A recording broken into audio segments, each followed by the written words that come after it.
I was walking out of my garage to go get some coffee for my wife, and I seen some of these network marketing business materials that I've accumulated over the years.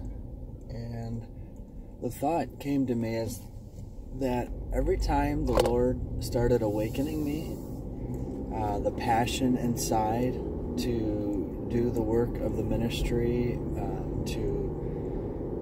to burn hot for Jesus, to basically just get back into doing what we know we're called to do, I would get distracted. I believe well-meaning individuals would present to me a business or an opportunity or something that would shift my focus to trying to help me get out of the financial struggle that I was in. And there's nothing wrong with success or financial gain as long as it doesn't become an idol over the Lord. And I realize if I'm looking at that big stack of materials, that's all that those businesses did over the years. The first few that I did taught me a lot about sales, and that's why I'm as successful as I am in my profession of sales. However, I really believe that the rest of them were distractions, and I'm bringing that up because I just want to help others avoid making the same mistakes. Every time that the Lord was about to put me into something that would help bring me towards fulfilling my calling or my destiny, the enemy would present something that would just shift my focus. And I know it sounds repetitive, but it happened over and over and over again. And I just wanted to encourage you that if the Lord has called you to do something, to focus on it, write it down. The Bible says write the vision and make it plain so that they that read it can run with it.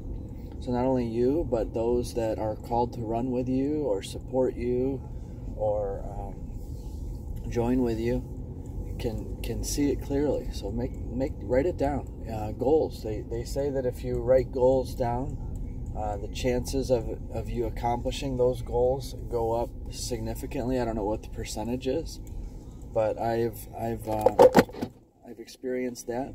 I actually wrote down the type of wife that I wanted. I had a mentor that told me as I was looking for a wife that I should write down all the characteristics, all the qualities in a woman or a wife that I'm looking for. And as I wrote them all down, I set that piece of paper. It was a long yellow legal notepad of paper, and I found my wife, Michelle, a couple years, maybe several years later. And after we got married, I found that sheet of paper in our memory box, and no joke, every item on that list, she is. Everything from family background to morals, character, virginity, everything that I asked for, hair color, eye color, body structure. I know it sounds, but everything, personality, just everything, vision, goals, passion, and what else? The last two goals that I had for income, of the yearly income that I wrote down, I attained. I wrote it down. Well, at least the last one. I don't know if I wrote down the first one, but the first one I had it pretty clear in my head, a figure that I had, and I got there with the help of the Lord. But the second one, I wrote it down, and then the company I worked for, actually, they reduced their commission or restructured, and I wasn't on track to even hit the first goal that I had. I was actually on track to make less than I made, instead of making that next level that I was shooting for. And after I wrote it down, no joke, I actually hit it, and I'm excited about, what is passionate for the Lord. What is passionate on the Lord's heart is passionate on your heart, I believe. As long as your heart is in tune with Him. And the Bible says that they that delight in the Lord, He will give you the desires of your heart. And as long as we don't have idols, financial idols, or our goals or our desires, as long as they don't go above His, as long as we're willing to lay down our goals, our desires for Him, it's a good sign that we're not walking in idolatry. But as soon as you feel like you can't let it go, obsessively, compulsively, gotta have it, I can't, I'm sorry, Lord, this is the one thing that I can't live without. I have to have this. This is important to me. This is so important to me. I can't go on if I don't get this. I have to do this. That's a good sign, or it's a bad sign that thing has become an idol.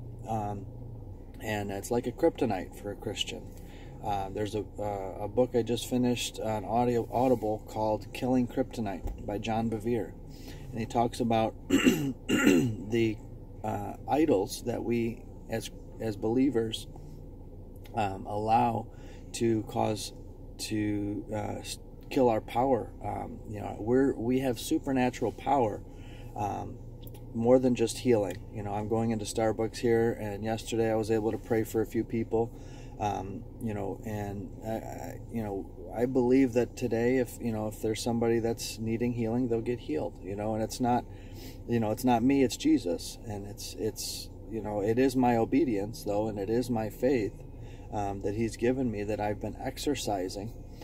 Just like a muscle, if you don't exercise, you get weak. The more you exercise, the stronger you get. So the faith is getting stronger as I continue to step out. So the point is just making sure that we don't put anything above God, even healing. Yesterday I prayed for a family member, and I believe that they'll be healed, but they weren't healed on the spot. And I asked myself, Lord, why? And I didn't beat myself up or anything, but I was like, well, what happened here? And I don't feel like healing is an idol. I don't have to see it to feel validated. I don't have to see that person get healed.